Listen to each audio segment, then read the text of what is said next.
race fans. Ryan Aho here, and the checkerboard. We got a winner here, Bert Lehman. He's all garbed up in checkered flag. We're going to get somebody to grab you by the feet and kind of wave you around like a flag.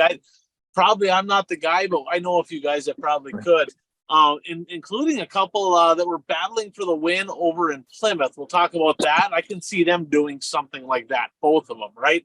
So episode 181, Bert, brought to you by our friends, of course, at Zeuli's Race Engines. Now, not a lot of racing this past week. There was some rainouts, some stuff that happened, but Garrett Masurka, a young gun up in Bemidji, home of the Chicken Shack, parked his Superstock in Victory Lane, Zeuli Race Engine, a thriller in the street stock, the Dirt Race Central Street Stock Tour, Bert, over at Jamestown. Really good finish right there. Casey Usatis, who's having a really good season, another win for him in the Street Stock Tour. Trey Hess, quietly having a great season out in North Dakota. I think that might be his third or fourth of the year. He got it done in River Cities. So one thing for sure, Bert, racing season is here. There's a lot of racing happening, and every single week, Zeuli's Race Engines are going to be in Victory Lane. Not only winning races because of the great performance they have, but winning championships because of the durability that comes along with it. If you can't beat them, join them over at Zeuli's Race Engines. So this week, Bert, on this week's show, a little hot lap session to start things out, right? When actual promoting occurs, Bert, promoting. When actual promoting occurs, good things happen. When it doesn't, they don't. We're going to get into that. We'll touch a little bit more on that in a second. Our top 5 moments of the week, and we've got some pretty good ones here. News from around the region. Of course, Bert is going to bring some stuff from the eastern side. I got the western side. Some fan feedback. Got a couple pretty good. A little controversy in a couple here, Bert. Our weekly pick'ems, our bold predictions, which is basically just the Ryan getting his ass kicked segment of the show. That's kind of what that is. Actually, the pick'ems is too. I'm getting smoked, Bert. Not good. Not good. So what do you say we jump into some hot laps? And before we do, a little shout out to our boy here, Brad Parson Egg Solutions. So, I mean, folks, let's face it. We know one thing. The right chemicals applied in the right amounts to the right things equal great results. Well, what does this have to do with racing? Well, Brad Parsons is a racer. He sells some tremendous stuff that can go in your current spray packages. Brad Parson Egg Solutions, 320-219-3542. That is 320-219-3542. So what do the right things do in the spray packages, Bert? They make you more money, right? If you're a farmer, you want to show me the money.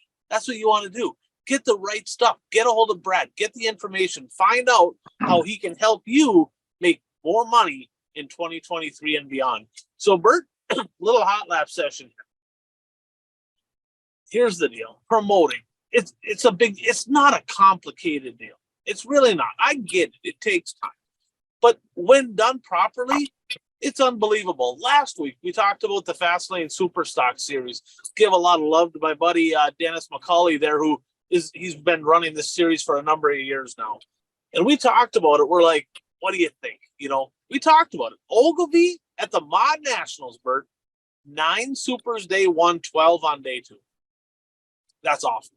1,000 to win both nights. I mean, come on, right? Fergus Falls, King of Dirt, 1,000 to win.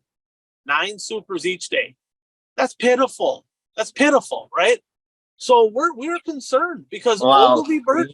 You were concerned. You were really worried. I was a little concerned. I put it down at 30.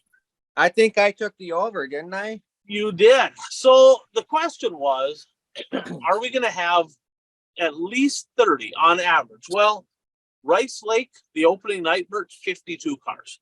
Red Cedar Speedway, night 2. Now, keep in mind, Rice Lakes, I believe it was 700 to win. That is, last I checked, less than 1,000. Okay? 300 less, and I don't know, 5-6 times as many cars. I'm just saying, right? Red Cedar Speedway over in Menominee, 3rd annual Dave Shackleton Memorial. This one I expected more, Bert, because they were advertised to pay $2,500.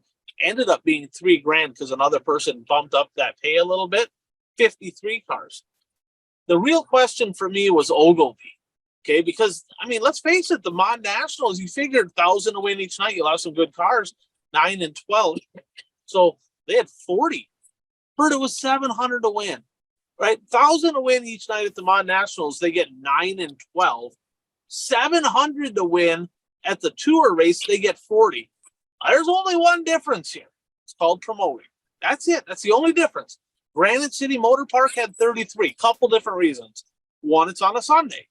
Two, the track has been absolutely awful to start the season, which scared a few people away, right? And at the end of the 4-night swing, if you kind of struggling a little bit, a lot of people, no matter what the series, they fall off. A lot of times they don't hit that fourth night. So as expected, they had less cars, but they still had over 30. Bert, do the math on this. Let's see, that's 178. 178. What does that average out to? About 40, 44, like 44 and a half. I was told there would be no math involved in yeah. I lied to you. So over 44 cars on average. That's a hell of a job. So now let's go. We talked about the FYE Mod Nationals, 9 and 12. We talked about the King of Dirt at I-94, 9 and 9. Okay, the Fast Lane Series. Great car clubs. Now let's look at the Challenge Series, Bert, because Alex, a fan of the show, he messaged me. He's like, isn't the Wissota Late Model Challenge Series supposed to be the premier series in Wissota? I'm like, I don't know. I mean, that seems to be where the executive director kind of puts his time the last couple of years. That's his focus. Well, night number 1 at Wilmer, Bert, 19 cars. Fiesta City, 24. Madison, 26. Watertown, 26. Now, his other question was, these tracks, Bert, Watertown's in South Dakota. These other tracks are in western part of Minnesota, kind of not far. I mean, literally, Madison is maybe an hour from Watertown. Montevideo is maybe a titch more, right? KRA's maybe an hour and a half. There was like no South Dakota cars. Obviously, at Casino there was, and there was a couple more at Madison. Why not? Where the hell are these drivers, right? Why are there not drivers supporting this? There's multiple reasons. We can get into all the details. We'll talk about that at a later date, but a lot of get you. It costs you $1,000, Bert, to unload your late model to race these shows if you got to travel a bit. It's only $2,000 to win, $3,000 to win a couple, $2,000 to win a couple. I think 250 or 300 start. It's just math. But the real reason is because Dennis McCauley picks up the phone. He either texts, Facebook messages, calls, stops at your track, and he reaches out to every single super stock driver. And he basically says this, I'm going to paraphrase because I don't drive, so he doesn't promote to me, right? But from what I heard from people is, look, Super Stock Series is coming up. We would love to have you. Here's a schedule. If you can make it to all the events, that would be awesome. If you can make it to one or two, that would be great. Man, we would love to have you. That's it. There ain't no science behind it. It ain't the money. It's 700 to win most of these. It's not the money. It's simply picking up the phone and doing your freaking job. And guess what he gets paid for doing this, Bert? $0. Okay. Now let's switch over to the Challenge Series. Let's switch over to that. I don't know what the job description is, but they hired people to run the Challenge Series. I don't know what's in their job description. I didn't see that paperwork. I don't know what their expectations are, but let's just say this. I talked to several late model drivers, Bert, and exactly 0 of the drivers that I talked to got a phone call from anybody that had anything to do with Wissota asking them to come to a Challenge Series event. And they're paying people to run this deal. Person should be fired if that's in his job description. I don't know if it is or not, right? But my goodness, Bert, you're telling me that if you're running a series, you can't call the drivers and invite them? Folks, that's called promoting. That's what that is. And were you kind of a little taken back by less than 20 cars on night 1 of the 4-night swing for the Challenge Series? Did that surprise you? I mean, I'm not I don't know how many late models are in the area of the track that they were racing at, but yeah, I mean, anytime you're under 20 for what's supposed to be considered a special, that is concerning. Well, let's just say this, that Watertown has been known to get 18, 20 cars on a regular night, right? Okay. And there was zero of them at Wilmer. And it's an hour and a half, maybe 2 hours away. So, I mean, it's a really sad state. The way I look at it is, if they're not going to take the Challenge Series and actually promote this deal and do it right, why do it? Right? Why do it? Just get rid of it. It's an embarrassment. The way that they're running this deal, the lack of car counts, the lack of promoting, it's unfortunate, because there's a lot of really good late model drivers in Wissota. And quite honestly, the races, some of them were pretty darn good, and some of the drivers that followed it were good. But just looking at this car count makes my stomach turn. It's sad is what it is, because it just shows you the lack of effort by the people involved, and maybe the lack of, I don't know. I've talked about it plenty of times. I talked to Rod. I'm like, dude, you got to call people, or somebody does. And either they're just, I don't know, not willing to, or lazy, or scared. I don't really know what the deal is. Well, but with that said, I want to give a huge tip of the cap to Dennis McCauley for the job well done with that Superstock series. So, Bert, what else you got? and I mean, I'm not talking specifically about what happened with the Challenge Series, because I'm not exactly sure how they promoted it or what they did to promote it. But I mean, I've talked about this a lot on the show, where too many promoters at track series, they think that just throwing a post on Facebook, every day is promoting, and that's not promoting. I think too many people are reliant on social media, and they think, well, if it's on social media, everybody knows about it. Well, that's not true, because it depends what the algorithm is, that the message gets sent to different, that is seen by different people. So you can't just rely on social media. You have to sometimes you just have to go to how they did it in the everybody talks about the golden age, and how great racing was back in the 60s and 70s, and sometimes you have to promote it the way it was promoted back then. I tell you what, you couldn't have said that better, man, because the best advice I can give promoters, whether it's a track or series, right? If you're trying to get cars to your racetrack, fans to your racetrack, you need to pretend that social media doesn't even exist. I'm not saying don't put stuff on social media. Do that also. But literally, that needs to be the also. Pretend like that doesn't exist. Pick up the phone, call people. I don't care if you got to send flyers, stop by their cars. Little bit of elbow work goes a long ways. I don't know if you caught, I mean, and we'll be talking about the Dream later in the show. I don't know if you caught this discussion, because it was during some of the downtime at the track, but I can't remember the two people who were talking about it. There are two people who promoted, and they're talking about how they promoted in the past and how they still promote that way today. And they're talking about, printing off flyers, putting them on the wind, walking through parking lots and putting flyers on windshields of cars in the parking lot and stuff like that. So Chris Steppen, that's what he used to do back in the day, back when I was still racing, quite a while ago, by the way. He used to, whether it was him or he had some help, right? He had flyers made up, and he would stop, and he made sure them flyers went out to every racetrack. And he'd either hand you one, somebody would hand you one to be in your seat, to be in the truck, be in the trailer. It was non-stop flyers. And back then, the Mod Nationals had like 70, 80 modifieds, and now they have like 26 or whatever, because that just doesn't happen. And I get it. People are traveling less, but the Superstock series proved it. 50 some Superstocks for $700 to win. That's a big part of it right there. So people used to do that. They kind of got away, and I get it. It's hard to find time to do all that stuff, but maybe some of these promoters, right, whether it's series or tracks, maybe they need to just kind of prioritize their time. Maybe they need to kind of scale back on a couple things they're doing and put more emphasis into promoting, whether it be the drivers, fans, or both, to get more people involved and more people there. That's what's going to make them more money, getting more people to their facility. And I don't know. I'd love to have that job. I would love to be a promoter, but I don't know. Somebody will have to sharpen their pencil for me to walk away from old Halber Lines here, because pretty good company to work for. They're going to have to pay me to walk away from that. I would love it. It would be a hell of a lot more fun than trucking. Not that trucking's bad, but it would be a good time. So Bert, let's jump into some shout outs here, right? Our top 5 moments of the week. Of course, brought to you by our friends right here, Daytona 1 Performance Lubricants.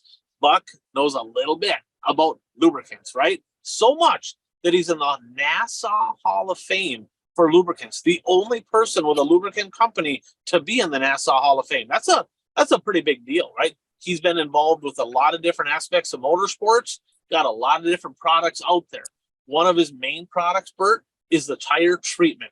They have Aqua that cleans the tires, gets rid of some of that release agent that's in the molds that really you don't need in the tires. It's just part of the process, not part of the material.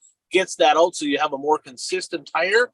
But also, right, they have some treatment to fill in those voids. And the purpose behind those, Bert, isn't to soften your tire, right, to give you an advantage on night one.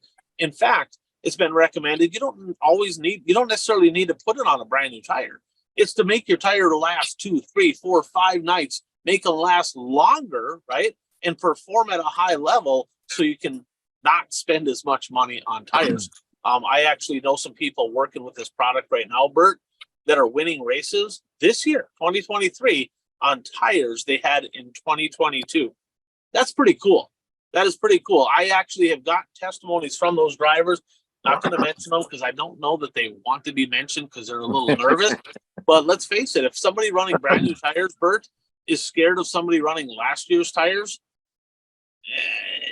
that's kind of more of a they problem than a we problem. So I'm just saying, great product out there. If you want some information on this stuff, call Chad. His number is 507-828-3536. Again, call Chad, 507-828-3536. That's Daytona 1 Performance Lubricants.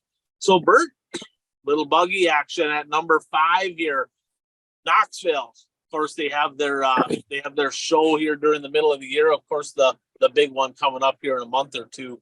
But night number 2, well, you see some nasty ones in sprint cars, Bert, but this one was probably one of the worst of the year. Carson Macedo took an absolute wild ride at the big half mile. And when he landed, it went up into a ball of flames, and it was quite the scary scene when that happened. Fortunately, Macedo got out of the car. He did spend the night in the hospital, got out of the hospital, but man, oh man, did you happen to see that highlight, Bert? I did not see that. I was going to watch that right before we started recording, and I forgot because I just got back from a meeting. I'm going to watch it, though, after the show. All right, race fans, keep track. Okay, that's one. That's one donkey award for Bert. One. I probably have a few donkey awards, and it was a busy weekend. My that's daughter all right. I got to give you some grief. My granddaughter had her 6th birthday party, so I was nice. I was there. You better have bought her. If she's 6, you get her a go-kart then, an enclosed trailer, stacker. No, she wanted a dollhouse, so I got her a dollhouse that's like 3 feet tall. Bert, she don't know what she wants. She's 6. She wants race car. She wants a go-kart, a stacker. You can put the dollhouse in there while you're getting the go-kart ready for her. If you love her, you can put the dollhouse in there. She can play with dolls while you're getting the go-kart ready so she can go race. I'm just saying, just a suggestion. All right, number 4, Bert. We're going to talk a little Minnesota Superstock action. The big one this past weekend, the 3rd annual Dave Shackleton Memorial at the Red Cedar Speedway. Dave Shackleton, very accomplished racer, tragically lost his life here a few years back. Some, I think, health complications, but he was really good. He won at Menominee, Cedar Lake, Rice Lake. He was kind of the man for a while, Mopar guy. Jesse Radetsky, his home track's been the Red Cedar Speedway. He's been itching to get this one done. My boy Kevin Burdick took one from him here a couple years ago. Radetsky would not be denied this time, Bert. He traded spots there. Him and Terrence Pasek playing a little bit of aggressive race car driving, but it was fun. It was a little character on the track. Tip of the cap here, Jesse Radetsky, $3,000 richer after winning, which would have been night 2 of the Northland Superstock Series as well. Good race. You can catch that, by the way, on Dirt Race Central, official streaming platform of the One to Go show and the Wasota Auto Racing. So, Bert, we got another one here. The race of the week. I know you didn't watch this because it wasn't the dream. That's okay. That's okay. Clayton Wagaman. I'm sure it was better than the dream, but we'll get into that later. It was much better than the dream. I promise you. The Big O's been pretty darn good this year. I mean, it always is, but there's been some. I mean, the Challenge Series night, I was skeptical. I'm like, I think it's going to lock down. It was great racing. This one here, amazing race. So Clayton Wagaman won an absolute thriller at the Big O. Landon Atkinson, great race car driver, a modified guy. He's leading it to get into lap traffic. Here comes Jody Belfi. Atkinson kind of pinches low to go underneath the lap car, gets hung up. Belfi takes the lead, right? Belfi then gets hung up behind a lapper, and both Atkinson and Clayton Wagaman go by. I think Atkinson got under him, and Wagaman went carving by on the high side. Wagaman with a big win at Ogilvy. Super fun to watch over there this past Saturday night. Again, Dirt Race Central has that coverage. Bert, little late model action here, okay? I know you know what happened. So this guy's been red hot. Red number 1, double 1 express. Career late model wins, 300 and 301. Pat Doer won night number 1 of this week's swing of the Challenge Series at the KRA Speedway in Wilmer. The Hermantown Hammer, Daryl Nelson, he got underneath them multiple times, racing with a heavy heart because his wife got to have some surgery, multiple surgeries. Thoughts and prayers, of course, to Missy because she got really mangled up. I don't know all the details how it happened, but it was a pretty severe deal. So hopefully she heals up soon. Daryl not quite good enough to get by Dorr, though. Dorr getting it done at Wilmer. They go to Fiesta City Speedway the next night, and Dorr jumps out to the lead, right? It's like, okay, 40-lap feature, which too many laps. You don't need 40 laps for 2,000 or 3,000 to win. That's unnecessary. Pat Dorr went to sleep. Birdie took a nap middle of the race. Like, I think waving to the crowd. Like, I don't wait, right? Here comes Diamond Dave Moss driving around him like his shit was broke. And I'm like, oh my God, I thought it was locked down, right? And here comes Moss, just drove by him. I'm like, oh boy. Dorr literally, like, it sparked him right away. Like, Dorr was all over him from that point forward, going, you could tell. Like, you could literally tell that he just kind of went into coast mode, and he was surprised. He was by far faster, pressured Moss. Moss shoved his nose. Dorr got the win. That made it 3 in a row for the Challenge Series for Pat Dorr. Congratulations to one of the best ever to ever strap into a Wasota late model. 300 and 301 wins in the late model for Pat Dorr. And at number 1, it's got to be pretty good to outdo that, right? It's got to be pretty good to outdo that. Bert, this guy's been in a slump in the mods, right? 2-time defending Wasota Modified National Champion, just kind of looking like a guy, looking okay, right? In the modified, just not really on it. Tyler Peterson, Bert, didn't win 1 feature this weekend. He didn't win 2 features this weekend. Tyler Peterson won 3 features this weekend in the late model. Unbelievable. Night number 1, he won in Lisbon on Thursday. I looked at it. I'm like, 6 cars. Who gives a crap, right? I mean, congrats. All right, 6 cars. Good job. Okay. Well, he did not go to the Challenge Series Thursday. He did not go Friday. All of a sudden, TPO shows up to Madison on Saturday. He drove by Pat Dorr and Josh Simple. He started on the pole. So if you look at the box scores, it's like, oh, he started on the pole and won. I didn't know what happened. He started on the pole. He fell back to 3rd, drove by Josh Zimpel, drove by Pat Dorr, and parked the 1 TPO in Victory Lane for his first career Challenge Series win. What did he do the next night? He went to the Casino Speedway. Bert, I mentioned on the recap shows here on the power rankings that I don't think he owns the Casino Speedway anymore. Joe Thomas been whooping his ass in the modified. He's 3 for 3, right? I'm like, maybe TPO just don't have it anymore at Watertown. Well, kind of give him an ass whooping in the late model, so I think maybe I was wrong on that one. He smoked him. Track had some character, a little cowboy up, right? And he flat out put it in kill and drove away from everybody. So, man, time to park the mod? I don't know. Just saying, right? I mean, he's got more wins in the late model than the modified this year. He's been really, really good in that. Really smooth. Looks right at home. Congratulations, Tyler Peterson. So, Bert, little news from around the area. Let's start. Before we do that, actually, you know what? Let's give you a little. I'll do that. I'll give a little shout out to the sponsor after some Eastern Wisconsin. I know Shawano rained out, but there was Shawano rained out. Well, I mean, we needed the rain, so there probably weren't a lot of people complaining. And Shawano got 2.5 inches of rain on Saturday afternoon. A half mile with a lot of rain, Bert, probably would not be good. All right, that would not be good. It just poured. But yeah, Shawano got rained out. 141 Speedway got rained out on Saturday. Plymouth did get most of their show in. They got all of the late model feature in except for the last 5 laps, and then it started raining.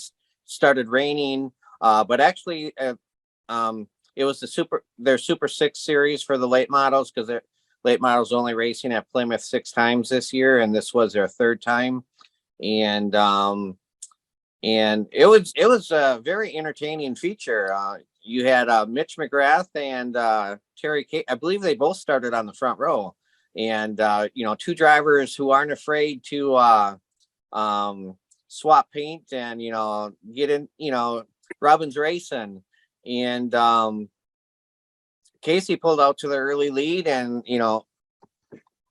he pulled out to a pretty good lead, but then there's there's a lot of heavy traffic they had to go through, and it was when they got to the traffic when they were kind of bouncing off of each other, and eventually McGrath got by Casey and took the lead for, I think, like 2 laps before the rain came.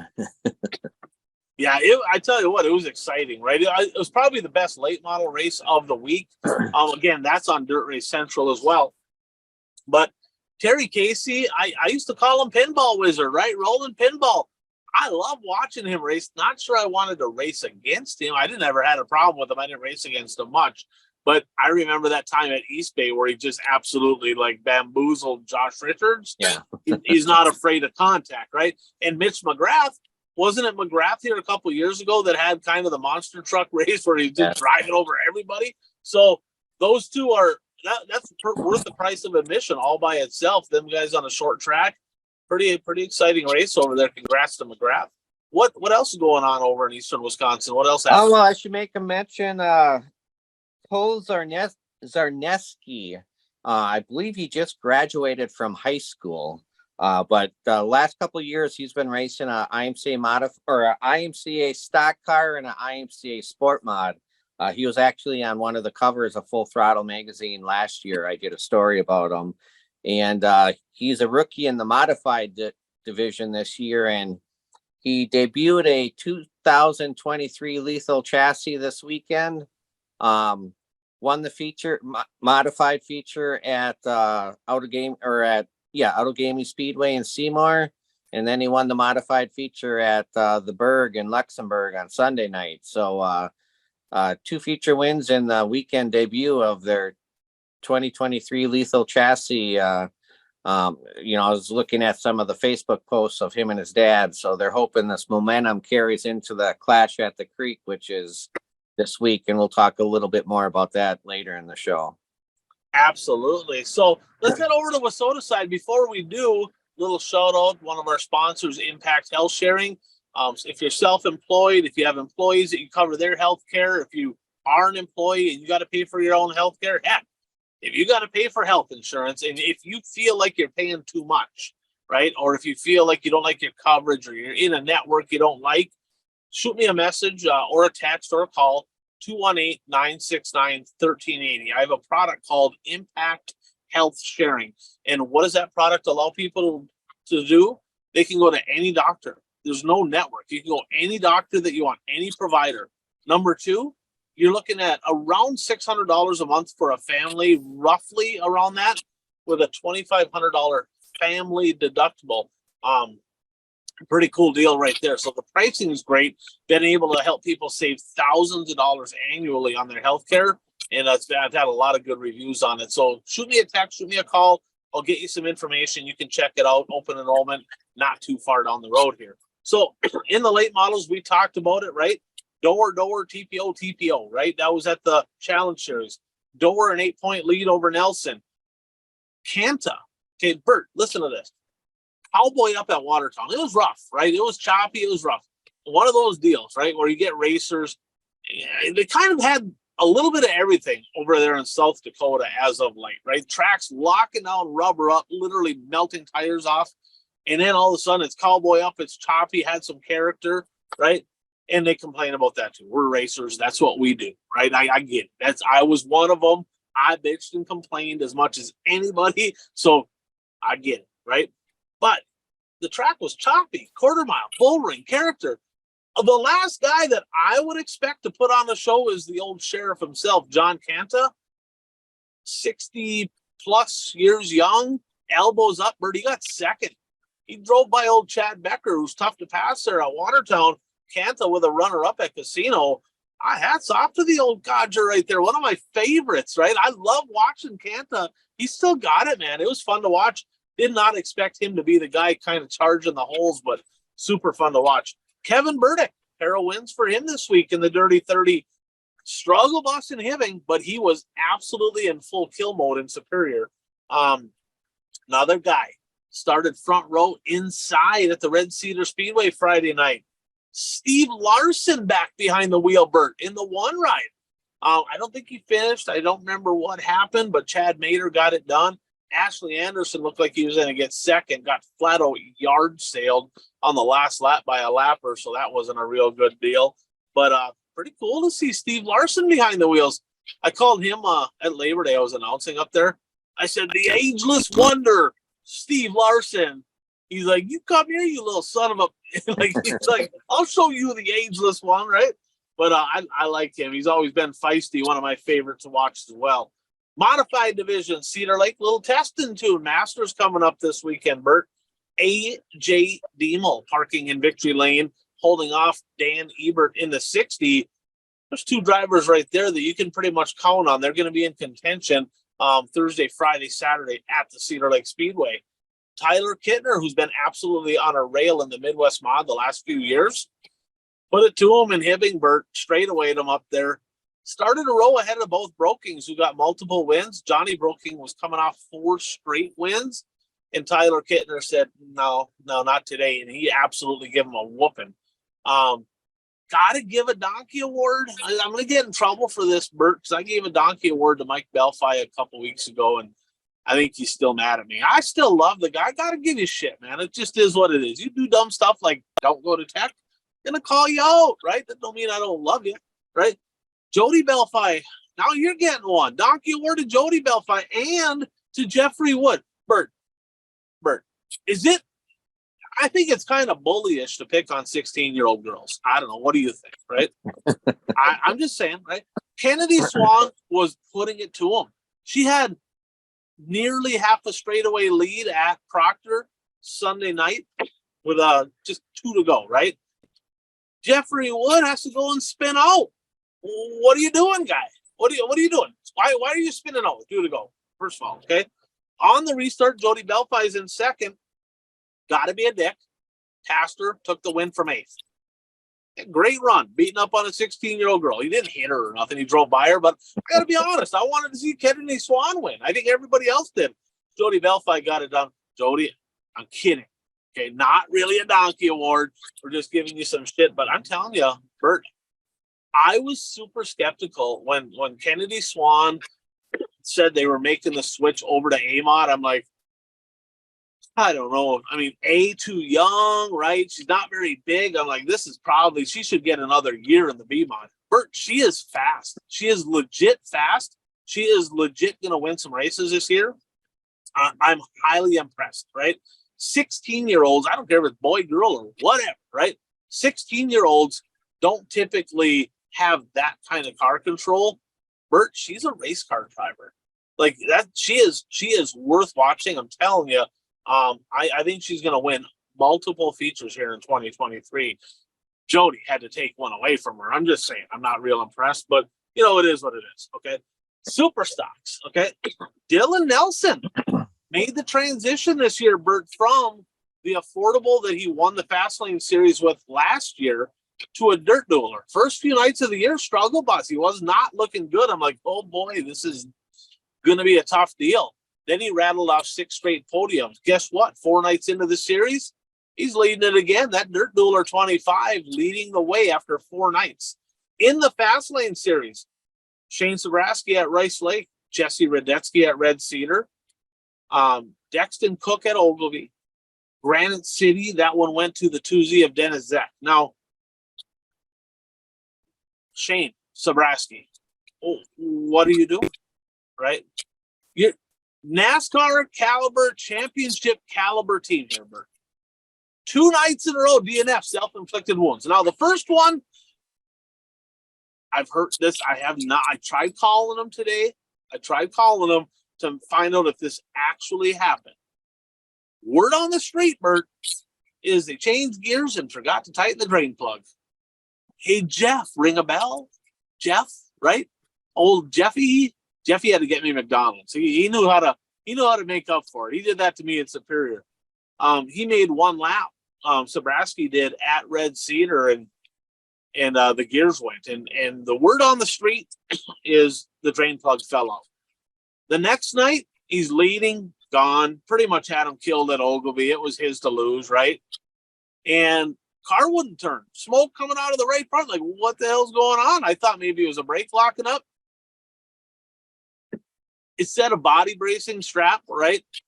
Bert, I saw the picture, right? I saw the picture. I saw the picture too. The bolt came out. There was holes still there. They didn't break, the straps were there. The bolt came out. That's called lack of maintenance. I'm just saying that he's struggling in the Super. He kind of had an off week here. It don't happen often. Get it together. Not hot. That's a total not hot deal right there for Shane Sabraski. Drivers probably don't want me to put him on the not hot list officially. They probably don't want that. But Sabraski, it's not something, I'm telling you, like, I love Shane. He's one of the best. I mean, he's got a lot of wins for a reason.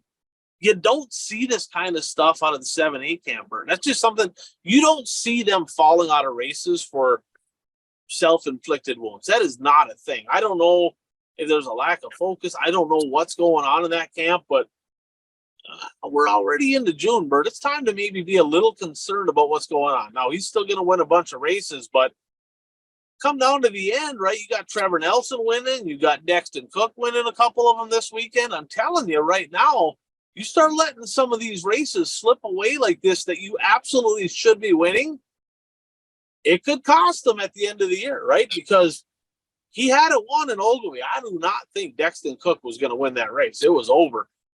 Not only does he lose, but he gives a win to Dexton. That's a bad deal right there. So, and I got to give a shout out to my buddy, Tristan LaBarge. 6 in a row in the Super Stocks Fastlane Series coming to one of his home tracks. He's undefeated in 2023 at Rapids. Can he make it 7? I don't know. We'll talk about that in a little bit. Midwest Mods, Bert, some first-time winners. First-time winners are always cool. McLean Andrews from Superior went up to Hibbing, put it to him. Tony Smith over at the Cheyenne Speedway in Lisbon, and Aaron Michael over in Jamestown. 3 first-time winners. And in the street stocks, 3 wins for Brower this weekend. Not Braden Brower, Colton Brower, his kid brother. 3 straight wins for him, kind of putting the 2 old Braden. The Wolverine, Justin Vogel, I talk a lot about him. Struggle bus, kind of having an off couple weeks. So that's what we got. If you want a little bit more details on what's going on in the local Wissota scene and such, make sure to tune in later on this week to our power ranking shows for each of the classes. We'll have a few more shout outs on there, and we'll break down who the top 10 are in each class. So, Bert, let's jump over to a little fan feedback brought to you by our friends over at buyraceshirts.com. If you need hats, hoodies, shirts, apparel, banners, you name it, go to somebody that's a racer. For racers, by racers. They have a lot of different pricing options in there. You can get different quantities. You can get fancy stuff, more basic stuff. They got it all. Just go ahead and go to buyraceshirts.com and check out what Jordan Tollickson and the crew have to offer. So Bert got a text message from Brian. Actually, it was a Facebook message from Brian, and talking about teching. Okay, we got a couple different topics here to talk about teching. I mean, first of all, let's start with the late models. I mean, Jake Radetsky. Come on, guy. I gave Mike Belfi a donkey award for not going to tech. Challenge Series race, 5th place finish. He didn't go to tech. That's got to be a donkey award to old Jake, too. I mean, you can't have a teching issue, I guess, if you don't go to tech, right? There is that. So, what are we doing? Then he had a really rough night. We'll talk about him more in a minute. But Hibbing Raceway a couple weeks back, my home track for my whole racing career. Hornet division, right? I mean, Bert, it's a Hornets. It's a Hornet. Why do they got to get picked on the most? First of all, right? I mean, what are we talking about here, right?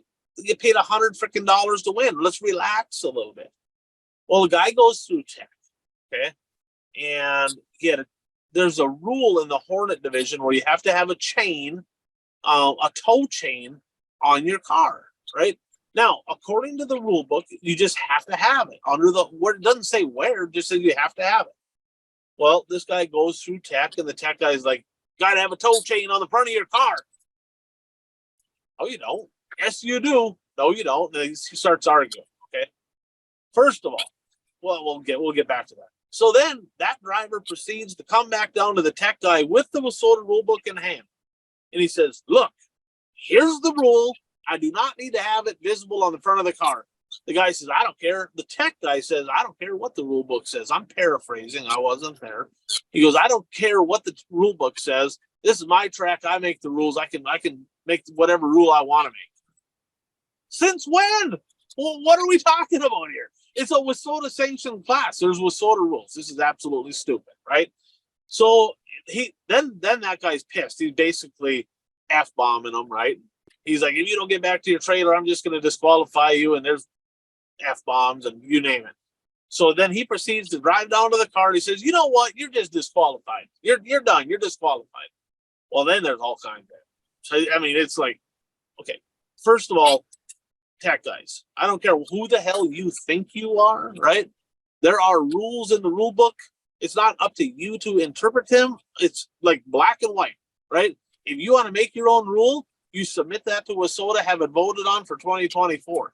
You don't get to make frickin' rules. Okay, that's not your job. Your job is to enforce the rules that are there. They had an issue with this same tech guy, Bert, a couple of years ago, disqualified a guy from winning the Labor Day shootout because he says the exhaust has to be visible from the back on a Hornet. Oh, well, I've seen a picture of this car. He sent me a picture. He goes, "There, you can see it. It's visible from the back." The tech guy says, "No, I need to be able to look straight down and be able to see it." Bert, I know you're not a racer. I know that you're not a mechanic, right? But is it common sense to not have the exhaust out past the rear bumper? That's kind of common sense, right? Common sense, and that would be a safety issue also. I would have to think, right? So they disqualify that guy, which was a bunch of bullshit, right? And this guy's back at it again. So donkey award to the tech guy in Hibbing for not knowing what the rules are. Got to give a donkey award to the driver too, because dude, it's a freaking chain on your bumper. All right, like who gives a shit, right? I mean, if the tech guy is going to throw a fit about it and be an idiot, guess what? It's a chain, unbolted, drill a couple holes in the bumper, call it a day. It ain't going to slow you down. Nobody cares. And he admitted, he's like, "I had no reason. I went way off the deep end." So they have a meeting after this, Bert, and they get together. It's the track president in Hibbing, it's a tech guy in Hibbing, and I think he was, Billy Engelstead was there. He's from Hibbing, the Wasota Tech, and he pleads his case, and he said, "So, what's the deal?"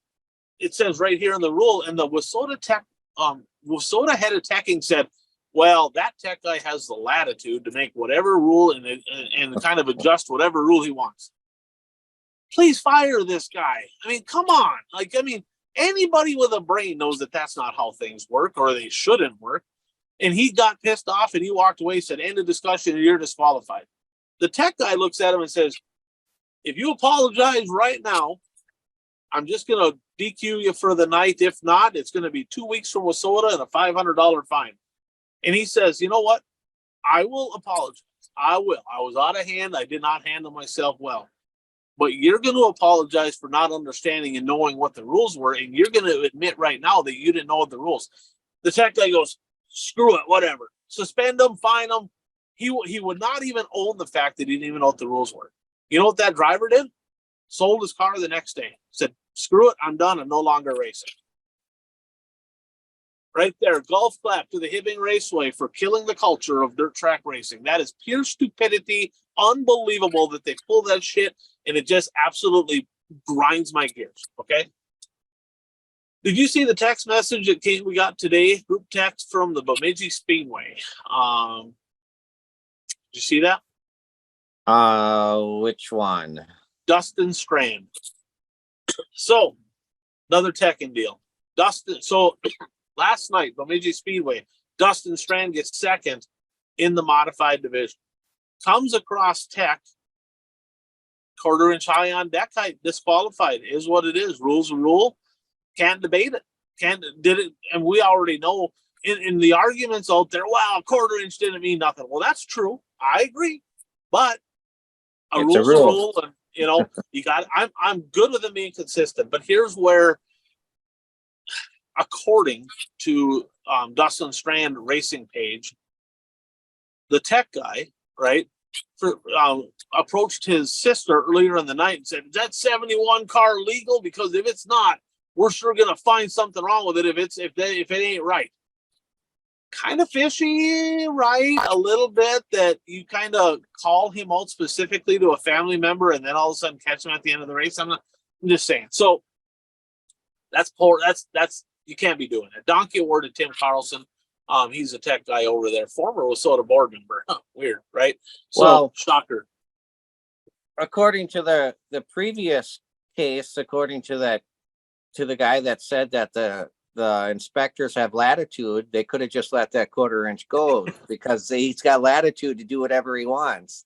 You know, and there's tracks this year, right? I've given Superior Speedway a lot of shit. Their tech guy over there, but, you know, I mean, whatever, he techs at least, right? And the fact of the matter is, Bert, there's a lot of speculation, and I've gotten messages from a lot of different racetracks this year on people being in inch high on deck height, right? Winning big races. Oh, no, we're going to go ahead and let them go. Rev chip deals, right? Not working. We're just going to let them go. I don't know. This teching deal is a disaster. I mean, some tracks, they tech who they want to tech. Some enforce it who they want to enforce it on. I mean, we're almost better off just going like UMP and just not having rules. You got an engine, yeah, you're good, right? Because the teching deal, I mean, it's not an easy job. All people are asking for is that you treat everybody the same. You do everything consistently across the board. And for God's sakes, don't go up and start running your mouth to a driver's family member before the races that you're going to get him. I mean, lucky to get his teeth knocked out, right? I mean, come on. What are we talking about here? Yeah, I agree. I mean, and, as far as teching, I mean, there's a rule book. There's a reason there's a rule book. I mean, that's what everybody is supposed to use to build their cars and build their engines and that sort of thing. So if you're not going to follow, if inspectors aren't going to inspectors aren't going to follow the rule book, how does a driver know what to do? I mean, to me, it's most rules should be black and white. I mean, some stuff is always going to be in a gray area, certain things, but 95 to 99% should be black and white. For sure. And just treat everybody the same, right? I mean, ticky-tack shit is dumb, and drivers, do your job too, right? Don't be getting yourself disqualified over stupid shit. And when you have something that like they don't like, if it don't matter, right? If it's not a big deal, just I learned the hard way, right? Me and Jeff Provenzino were talking about this. Probably two of the most vocal drivers in the Northland. Like we definitely were not afraid to kind of say what was on our mind. And it bit us in the ass, right? The tech guy was always after us. The corner guys would always give us the wrong call because we voiced our opinion too much. Just shut up and race. I mean, it's going to make your life easier. if you have an issue, let me know, because I'm not afraid to talk about it on the show. They can't do nothing to me, but I'll call them out if it needs calling out. But I mean, got to have a little common sense here too. So one last one here, Bert, fan feedback from a disgruntled promoter. Okay. So promoter said, a lot, this promoter said, we own a racetrack. Okay. We own a racetrack, but by no means are we millionaires, right? We do this. This is one of the businesses that we run. We need to actually make enough money to kind of keep this deal going, right? Now, board run tracks are the same way, kind of, right? Because they don't have to fork their own money into it, but they ain't making any money either. So they're just kind of devoting some time to running a track. On the flip side, there's tracks owned by millionaires, and that's great too. You got to have all of them. But this person said, quit comparing our tracks to tracks owned by millionaires, right? Whether it's special events or the facility or whatever, because it's like some places are just trying to keep racing going, and some places are like, hey, we want to be the show, right? And I'll use Cliff Sasker up in Brainerd. Cliff, multimillionaire, right? Very successful guy. Well, he's been able to put on over his span of owning a racetrack many big paying events, right? Really good paying stuff. And tracks in the area are like, well, freaking Brainerd pays good. Why can't you pay good? Because he can lose $200,000 a year and it's a tax write-off, right?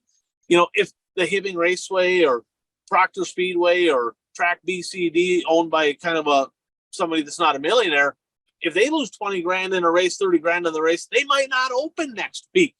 There's a difference. So, it's hard to compare, and I get it. People are always doing it. They're like comparing Fairbury. I love Fairbury, the culture there. But guess what? That guy's paid to run a racetrack. That's all he does for a job. It better be freaking good, right? They better have good car counts because that's all he does. Ogilvy is the only track I know of that has a paid promoter. And guess what? They typically have a good car count, good racing surface. They got a lot of sponsors. They do a lot of cool stuff at Ogilvy, as they should, because that's his job. Most racetracks, Bert, and I'm critical of tracks just like anybody else, right? But most racetracks are run by somebody that's got a billion other things going on, and they also run a racetrack. And we're going, well, why can't they do this and this? Because there's only so much time and there's nobody to help. If you own a business, you know that you can't find employees, and racetracks can't pay employees like businesses can because there's not enough money there to go around. So simmer down a little bit, take things into perspective. I thought that was some good feedback from that particular person. So, Bert, what do you say we talk a little bit about last week's picks? Sure. Or the events, right? There was a little race down there in Ohio that we'll talk about first, right? The 29th running of the Dirt Late Model Dream. Quick little recap. 95, 96 cars. They had 95 day one, 96 day two. It's kind of weird. I don't know who showed up. Maybe you do. But they run split features the first two nights. Then they line everything up. Feature wins on the prelims went to T-Mac and RTJ night one, Marlar and Huddy on night number two, T-Mac from 8th to 1st in feature number one. That was pretty impressive. RTJ from the pole in feature two, but Marlar, telling you, he looked pretty darn good, right? 12th to 3rd, and then he won the prelim. So that's enough on the prelims. The A main, and then I know you got a lot to say about this one. Superman is back. Money's on the line. Superman wins. Well, before we get to for the prelims, we got to talk about the Rice and Ziegler. Yeah. We'll get into it. Just give it a quick little. Okay. Yeah. So Mike and Bert had JD. Okay. So yeah, you both got 2 points for that one. So let's roll it back now. We can go to the prelims. So yeah, where do you want to start there? Well, there's a few different things to talk about. Yep.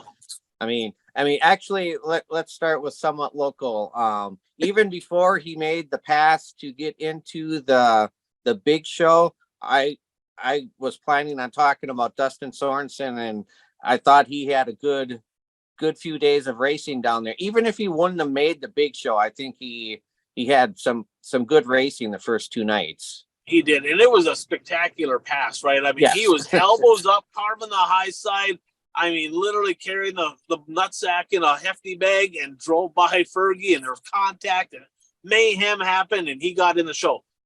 Before we move on, since you wanted to start there, I got a little trivia for Burt Lane. Okay. So Dustin Sorensen, Minnesota driver, in the A-Main in 2023 at the 29th running of the Dirt Late Model Dream. How many other Minnesota drivers have made main events at the Dream? I'm gonna give you four numbers, and you pick the number, okay? 2, 3, 4, 5. And this is in addition to Sorensen. So 2 more, 3 more, 4 more, or 5 more drivers that have made the A-Main. I'm just gonna go with 2. 3 it is. 3 it is. Okay. In 2018, the B1 bomber, Brent Larson, 22nd place finish. Can you name the other 2 drivers?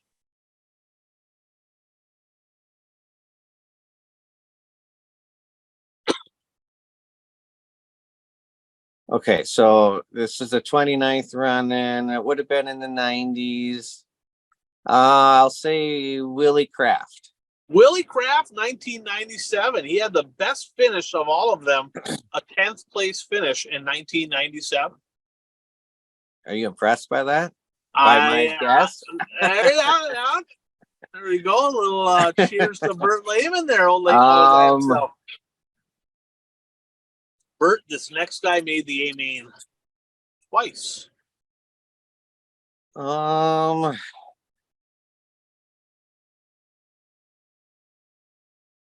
give you another clue. He made the A-Main in 1996 and again in the year 2000. I don't know. In 1996, he finished 15th with his traditional number. In 2000, he finished 11th in the 71M, Lou Fager's racing house car. I don't know. Lance Matthews. I was going to say him too. Dude, the shirt you're wearing right there makes me think of the 90 that had the checkerboard down the side. And I'm like, it's kind of dressed like a Lance Matthews guy, right? So Matthews, Kraft, and Brent Larson made it in.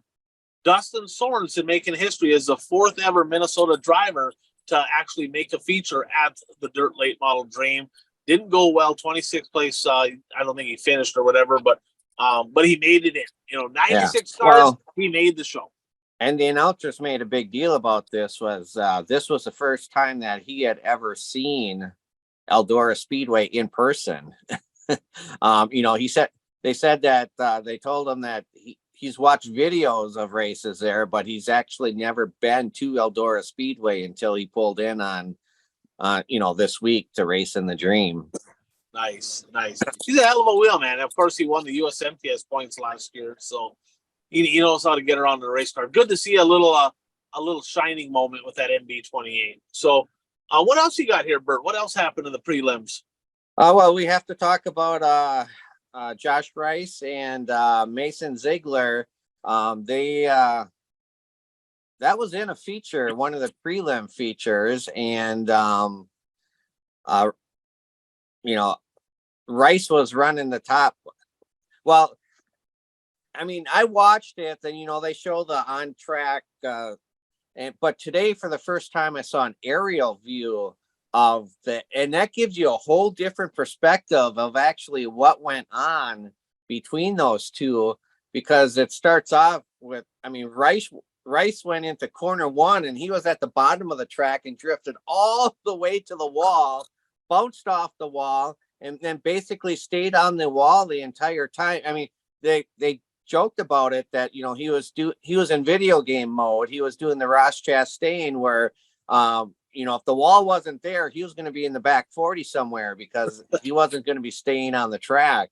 And then they crossed the line, and Mason Ziegler got into him as they crossed the finish line. And then a little bit later, and I said this in a group text, I think Rice just was determined to just go in there and try to get the lead. I don't think he, intentionally took out Ziegler, but he was just going to drive it in as hard as he could, and whatever happened, happened. And he got into the side of him and spun him around, and Ziegler wasn't happy. Ziegler's crew chief wasn't happy, threw a Gatorade bottle at him after the race. And I don't think anybody was happy because he got his spot back on that deal, and then he had stuff in the right rear, and then he literally wadded up the entire field on the restart. So it was like, Josh Rice, go back out there and hit the pace car.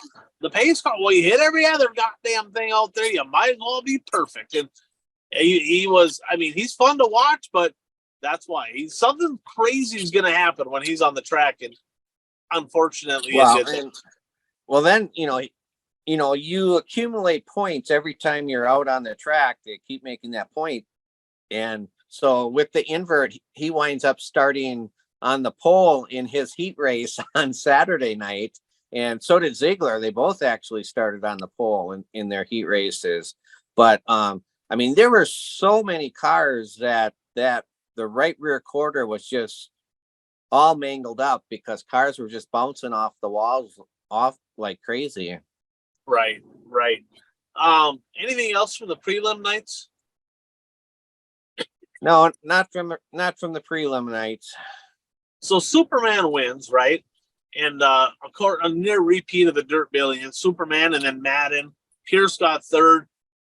I think the best car on the track, maybe. Madden was probably a little bit better, but RTJ looked really good, but he just started too deep, 10th to 4th, and it was locked down when he got there. Mm-hmm. Ziggy's been pretty good, right, over the last month, and he got a 5th place finish.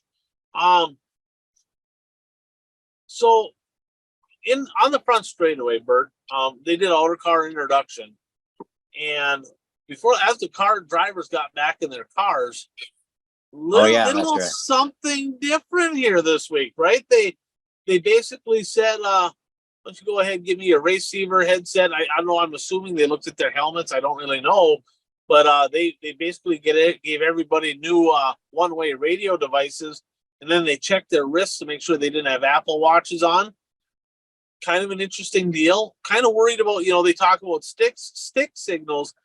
It's become evident that there's drivers out there that are using the receiver in one ear and then having another listening device in the other ear where they can be communicating maybe by a cell phone or whatever with their crew guy, giving them signals over the phone. They were privy to that, and it sounds like they tried to nip that in the butt. Now, the question is, do you think maybe they should have worried a little bit more about track prep and a little bit less about that? Yeah, unfortunately, the track locked down. It was, the first 30 laps were great. They were. The top 5 were, you could have thrown a blanket over the top 5. That's how close the top 5 were racing with each other. But then after about 30 laps, then it locked down and you couldn't venture off of the bottom. They talked to Davenport afterwards, and, he said when he got in traffic, he was intentionally not going full speed because he didn't want to get too close and mess up the aero on his car. So, super smart. That is super smart. That's next level stuff right there. Slowing up to not get into lap traffic. That's smart. And if somebody was going to pass them, they're going to have to get out of the rubber, and they just weren't going to do that. It's unfortunate that that happened. I've been to Eldora when it's locked down like that. I've been to Eldora when it's been great. When they've been 3 wide with 10 laps to go. The top 3 cars. So unfortunately, it locked down. It was a little strange that they reworked the track before the B features, and then they didn't do anything before the main event.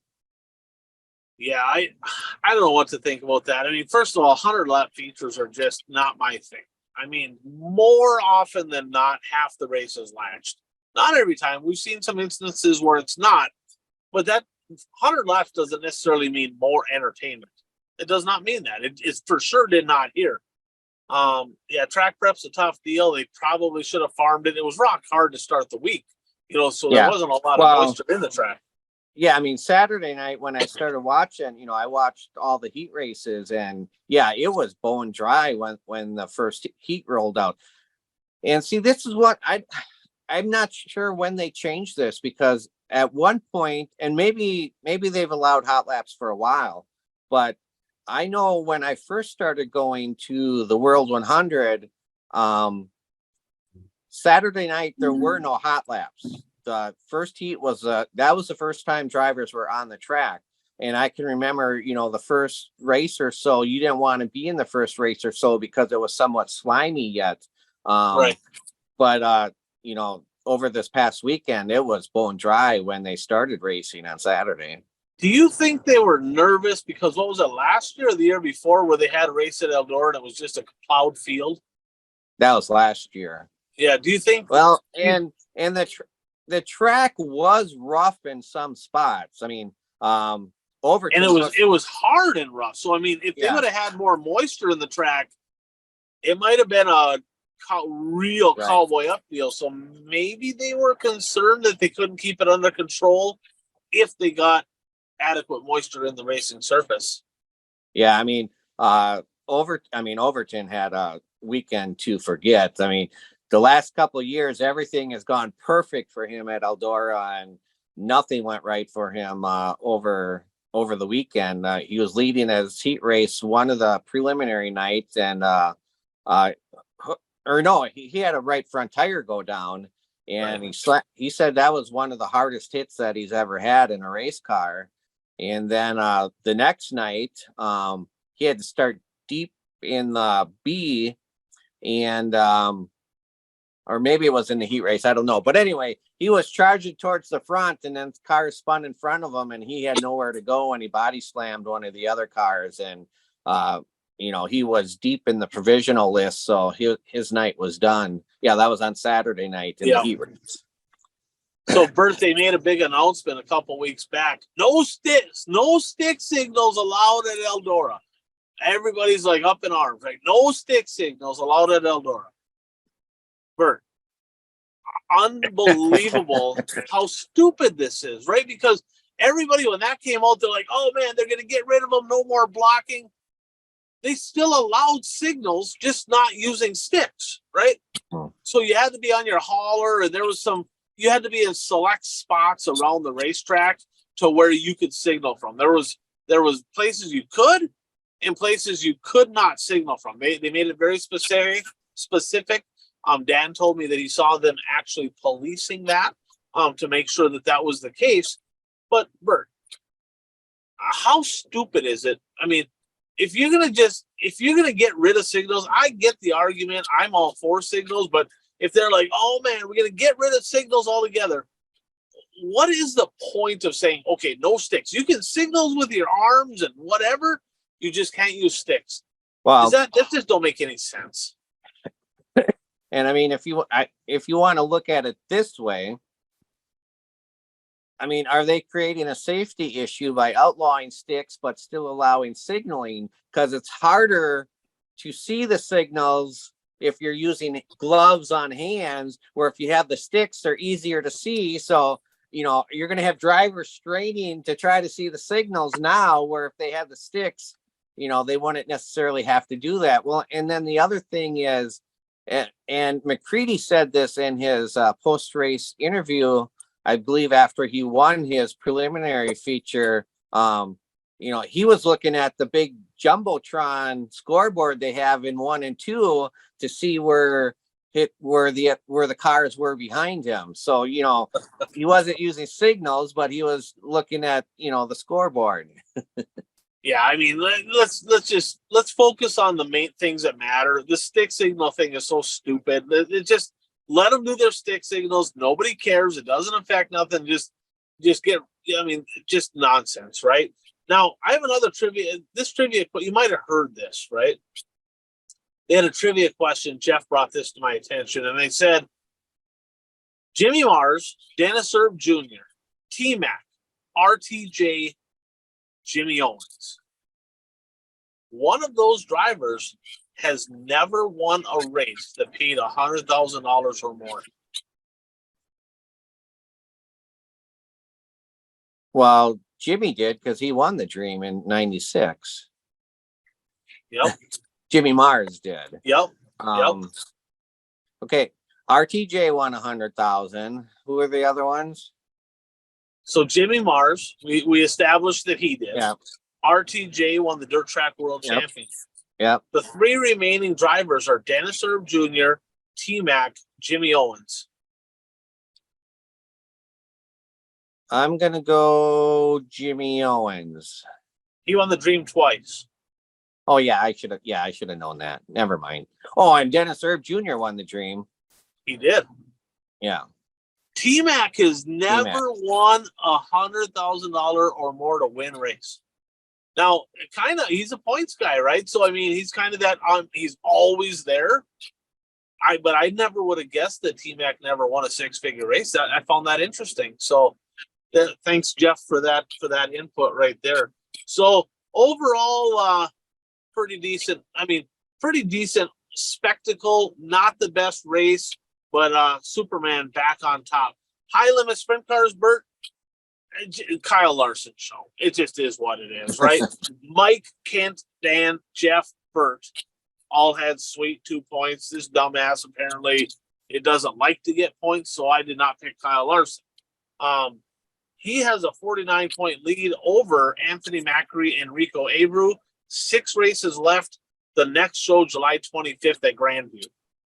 World of Outlaw Sprint Cars, Bert. They had a pair of races at Knoxville. Night number 1, Brian Brown in the 21. Mike, Kent, and Dan had Brad Sweet. He got third. They each got a point. Notable in this one, Donnie Schatz 9th, David Gravel 10th. Top 5, Brian Brown, Abreu, Sweet. They were the top 3. 88M. Who is 88M again? For whatever reason, I don't have that down. And Carson Macedo got 5th. Night number 2, David Gravel got it done. Mike, Kent, and Carl had Gravel, 2 points for them. Gravel, Brian Brown was the top 2. 24W. I got nothing. I don't know my sprint car numbers. Eliason got 4th, and J-Mac got 5th. The fact that I don't know this is just absolutely stupid. But Brad Sweet 16th to 6th, Schatz 20th to 12th. Schatz no top 5s. I was kind of surprised by that. Macedo scored 24th after that violent roll that ended in fire. That was scary. The points in this one, Bert, Brad Sweet is 14 points up on Gravel, 30 points up on Macedo. So Macedo likely would have been the point leader or second for sure if he wouldn't have rolled. This was the second week in a row where the point lead changed. Right. It's tight. Top 3 is within 30. 4th is 162 back. That's Schuhart. 5th is 202 back, and that is Donnie Schatz. Now, next up, Dakota, you're not to the woods this week, Bert. Yes, Beaver Dam. Pair of races at Beaver Dam. Are you going? I'm thinking about going Friday night. Okay. And then, of course, the following week, Bert, $250,000 to win at Huset's for the Huset's High Bank Nationals. So 1 weekend here at Beaver Dam, and then they got a big week in South Dakota. Then we have the structural buildings with Soda Late Model Challenge Series, KRA Speedway in Wilmer. Myself, Dan, Carl, Bert, we all had Pat Dorr. Night 1, he got it done for win number 300. Night number 2 at Fiesta City, Pat Dorr again. Mike, Kent, Brad, Dan, Carl, Bert, all had Dorr. I did not because I'm a dumbass. Moss had taken the lead. Kind of hoping he would have won that. It would only cost me a point. Radetsky, after getting DQ'd the night before, he got 5th, got DQ'd for not going to tech, had hauler issues. So he had to get hauled back to the cities and literally didn't get to work on his car all day. Made it back there, and nice rebound. Jake Radetsky getting a 2nd place finish on night number 2. Night number 3 at Madison, the TPO, Tyler Peterson. Mike, Dan, Ryan, Carl, and Bert all had Door. We got 1 point because Pat Door got third. Bert, he's leading the race after 3 straight. Falls back, gets third. Rookie Josh Zimpel drove by him to get second. He's been pretty darn sporty, Bert. Pair of second place finishes in Challenge Series races for Josh Zimpel. I'm very impressed with him. And you don't see Pat Door let it slip away too often, right? You don't see that very often. And then Casino Speedway, Tyler Peterson got it done. I know Curtis. I don't think somebody else did too. Curtis for sure. This one kept him from going pointless on the week. He had Becker. Becker got third. So anybody that had Becker got third. So Bert, this week we're gonna pick both races at Beaver Dam. We're gonna pick tonight's race. It's Monday. We're doing the show. It's going on right now. Probably already done. I have no idea who won. $100,000 to win at Kokomo. Do not tell me if you know, because I'm gonna jump on the XR maybe and watch it. And then the Masters, we got 3 USMTS races, 3 late model races, and the Lucas Oil late models at Smoky Mountain. So any kind of thoughts on those races coming up, Bert, before, we got our bold predictions and stuff. Any of those races stick out to you? The Masters are always a good racing weekend now that they have the USMTS and then the local late models, big money for the local late models. That's always a pretty good show between those 2 divisions. And, the World of Outlaw Sprint Cars at Beaver Dam, that's one of Beaver Dam's biggest race. Well, it is their biggest race of the year. It's a sprint car crowd down there. So, that place is usually close to packed, if not, up to capacity with their for crowd. Sure. World of Outlaws pack them in. Oh, sprint cars pack them in, right? So our standings: Curtis at 74, Mike at 71A, Bert at 68, Jeff at 62, Dan at 60, Brad and Ryan here at 59, Kent at 56, and Carl at 53. Bert, there was a time where we thought Carl wasn't going to be within sight of us. He's only 6 points back from me. I'm a little uncomfortable with that, to be honest. So let's jump into the last lap, brought to you by Dirt Track Supply, right? For all things racing, Dirt Track Supply, they have it all. Whether you need the aero chassis, you need tires, safety equipment, any parts, advice, fab work, you name it. Ron and Trevor over at Dirt Track Supply, that's your go-to for all things racing in Watertown, South Dakota. I want to start by giving just one more shout out here to Pat Door, eclipsing 300 wins in a late model. I don't know how many he has in a super, in a mod, a bunch, right? But 300 late model wins, that's a hell of a career he's had in the 11. Tip of the cap to Pat Door. You talked about the Masters, Bert. What are you excited about most from the Masters this coming weekend? Well, me, I'm a late model guy. So, even though it's, the local late models, they usually get the best of the best from that area to show up at that race. I don't know if Nick Evelink is going to be going there this weekend or not, but, I always look forward to the late model portion of the show, but I also enjoy the USMTS mods. I got a couple things I'm looking forward to, right? So I'm happy to hear Cole Searing making the trip over from South Dakota to race the Masters. That's super cool. We don't get a lot of South Dakota guys or North Dakota over at the Masters, so having him come over to race against the best is great. He got second last year to the Iceman Jimmy Mars in the 10 grand to win race. Guess what? I don't know that Jimmy Mars is going to be there unless he's a surprise entrant, right? So one spot better with that guy gone could be a nice payday for Cole Searing. James G.O.A.T, Bert, has barely raced at all, right? I think he's got 3 shows in. He did win the opener at Cedar. Just a couple short years ago, it was kind of like the GG Express over there. G.O.A.T and Glenn's were absolutely the show. G.O.A.T's still relatively fast, just doesn't really race. Glenn's has been a non-factor really for a couple years now. Wow. Can he rebound and make some noise at the Masters. Ever since he switched chassis, Glenn's really hasn't been a factor. Yeah, and his old Rick Niemi's got one, and he's not quite having the year so far that he's had, but they just look different around the racetrack. I mean, I don't know what the story is, but man, I would love to. I think it'd be good for racing to have both G.O.A.T and Glenn's at a high level. Another guy to keep an eye on here this weekend, Bert, Nick Panitsky. He put on a show dueling with Pat Dora night one last year, got her done, hurt a motor, had to miss the rest of the week. But Panitsky, a guy that's pretty fun to watch. Modifieds, AJ Demo, I'm telling you, you don't race much, but that guy on lows, I mean, late models too. I mean, he's going to be a threat in both of them. It's going to be good. Definitely going to want to catch the Masters. That's on, of course. You know what? I'm not 100% sure what that one's on. I better zip it on that one because there's one that's contracted there and the other one's not. So, jump onto the website or onto Facebook and find out. But if you can't be there, you ain't gonna want to miss it because it's always a great event. You have a great event that's kind of an annual deal over in eastern Wisconsin, Bert. What's going on there this week?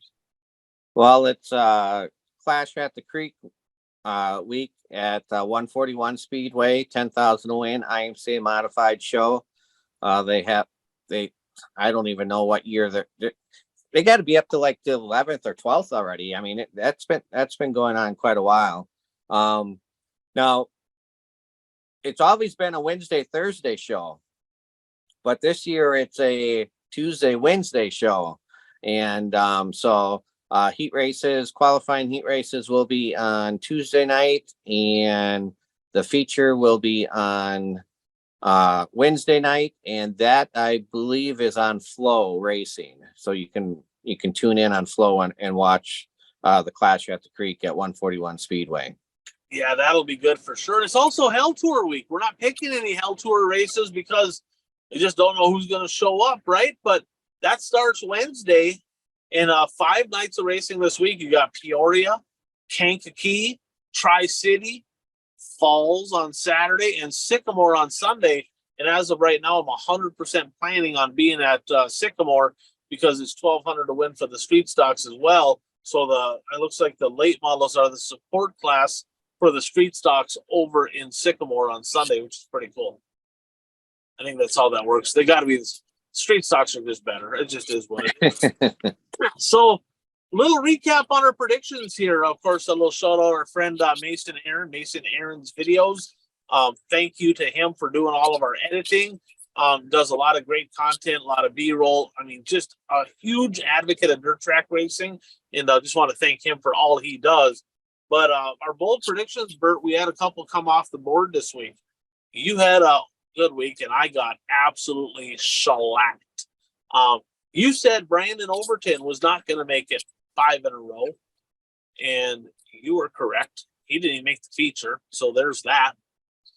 Bert, I had 3 in the red column here. I said RTJ was going to be the highest finishing Lucas driver. I'm going to stand by it that if it freaking didn't rubber up, I think he was going to be. I think he got the raw end of the deal on that deal because I think that old JD was going to slip, and I think he was going to go by him. But if the queen had balls, she'd be the king, right? I said Jordan Tollickson was going to be really good on his home turf, get a couple podiums out there, and he was on the struggle bus in the Challenge Series. He did not. He didn't even sniff around the top 3, so that it just way off. I said Terrence Spacek was, other than the first 2 nights, Bert, he had DNF, and then he rattled off 6 straight wins, okay? I'm like, he's going to win 2 of them, right? He's going to win 2. Had a shot to win Menominee. He got 0 wins. I must have jinxed him. I don't know. So 3 wrong for me. So I got 22 correct, 40 incorrect, 35.5 win percentage here. You have 27 correct, 38 incorrect for a 41.5. You're 6 points ahead of me. Got a little work to do. I thought I was gaining a little ground last week. I did not. So this week's 3. So what do we do here? We pick 3. We make 3 predictions. Got to be able to, it's got to be able to decipher it either did or did not happen. Okay. We're going to keep track of that. You're kind of whooping my butt right now, kind of making a little bit of a comeback, but not fast enough. So, Bert, what's your first one? My first one, it's going to take a while to find out if it comes true or not, but I am going to say that West Virginia Motor Speedway will not be on the Lucas schedule in 2024. That one's going to be out. So Jeff's going to put that in the notes section there. We'll have to revisit that one in the off season. And when I mean, the schedule comes out. I don't know if you heard, but they will not be rescheduling the rained out portion, Right. the 50,000 to win feature. And they said it was due to they said because drivers weren't after input from drivers. And then also we couldn't find a date, but I think it was more Right. input from drivers. Correct. I think what happened, Bert, if you were starting in the front 6 rows, you were probably going to go back for 50 grand to win. The people that were starting in back were probably like, we ain't even going to bother going, right? We're just not going to waste our time. Off the record, off the picks deal here, do you think there's a chance that they shorten that track back up again to revive racing down in West Virginia? I think they're going to have to shorten it up if they want any national tours to go there. Yeah, I would agree. So my first one is going to be to the Masters. AJ Dillon and Pat Dorr will each win at least one A main this weekend at the Masters. Okay.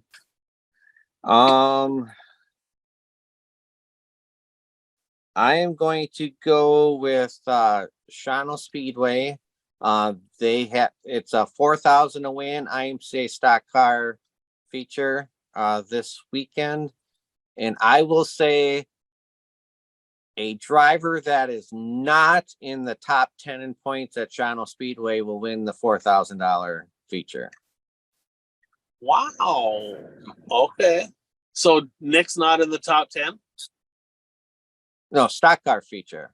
Oh, stock car feature. Oh, you think some out of towners are going to come in and steal the money? Yeah. Okay.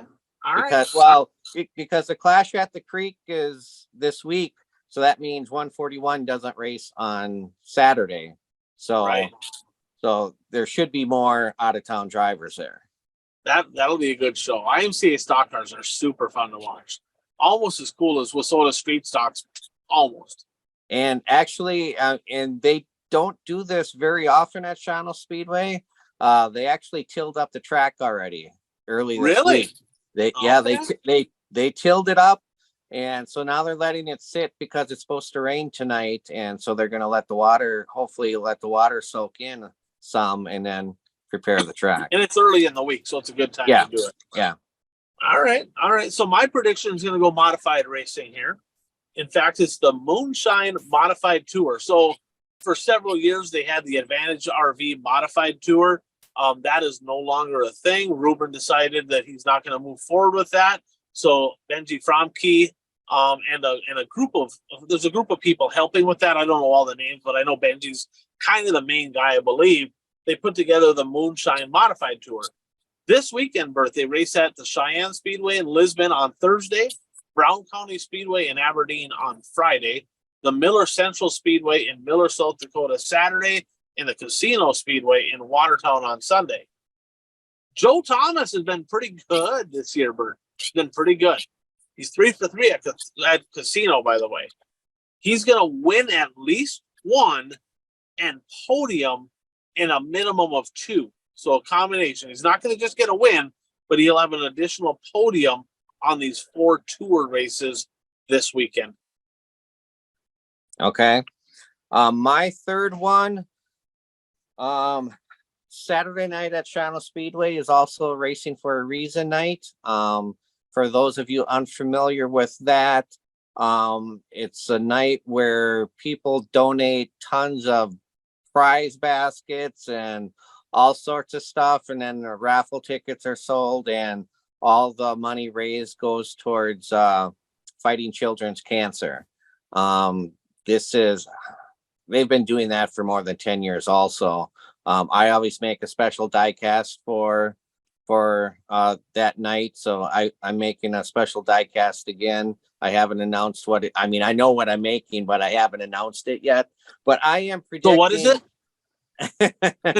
I am predicting that they will raise more than, and I'm going to go big because I don't know if they've ever raised it. Maybe they've raised this much, $15,000 this weekend. I hope you're right. I hope you're right. So more than 15,000 raised. That would be great.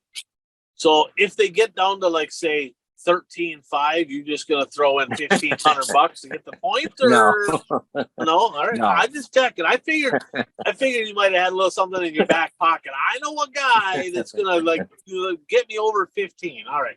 If we would have won the 50-50 at Eldora, I could have done that. Well, Dan let us down, right? Dan bought the tickets for us, and sounds like he had an opportunity to maybe take one for the team, Bert, and kind of get a little frisky with the ticket person, and he denied that. Probably cost us. They probably said, screw this guy then, whatever. Thanks a lot, Dan. Way to go. My last one is this. 4 different winners in week 1 of the Fastlane Superstock Tour. You had Sobraski, Radetsky, Dexton Cook, and Dennis Zeck. There's 4 more this weekend, Bert. Grand Rapids Speedway on Thursday night. Gondikla Speedway in Superior, Wisconsin on Friday. ABC Raceway in Ashland, Wisconsin on Saturday. And the Halberline Speedway in Proctor on Sunday. There will be a driver that wins at least 2 of the 4 in the Superstock division this weekend on the tour. So 4 separate winners in week 1, and somebody's going to win at least 2, if not more. Right? Maybe sweep the week, but I'm not going to go on the record saying that. At least 2 in the second swing here of the tour. So a lot of racing coming up here, Bert. There's racing all week long. Racing tonight. In fact, you on your computer or your phone? I'm on my phone. I'm on my phone, but you must not have told the guys showtime, because I'm getting texts like crazy. Are you really? I haven't gotten on. I got mine do not disturb. So okay. I think I know who won, but I'm not positive. All right. Who is it? I think Huddy won. Okay. I wouldn't surprise. He's been kind of a little on a dry spell as of late, but they said it was a good race. That the top 5 were all battling back and forth. So okay. So we're gonna have to. That's on XR, of course. Yes. So we're gonna want to check that out as well. So, Bert, always fun talking racing. Of course, we're gonna be doing our. We did not do a blast of the past last week. I looked at it, Bert, and I'm like, there's not a lot of 81s, right? So let's just put 80 and 81 together. We got our power rankings coming out later this week. Be sure to tune into that stuff and share and like and do all those things. And if you're on YouTube, hit that subscribe button. And again, thanks to all of our sponsors. I hope you enjoyed the show. Thanks for tuning in. And I'm Ryan. That is Bert. We'll catch you next week on the One to Go Show.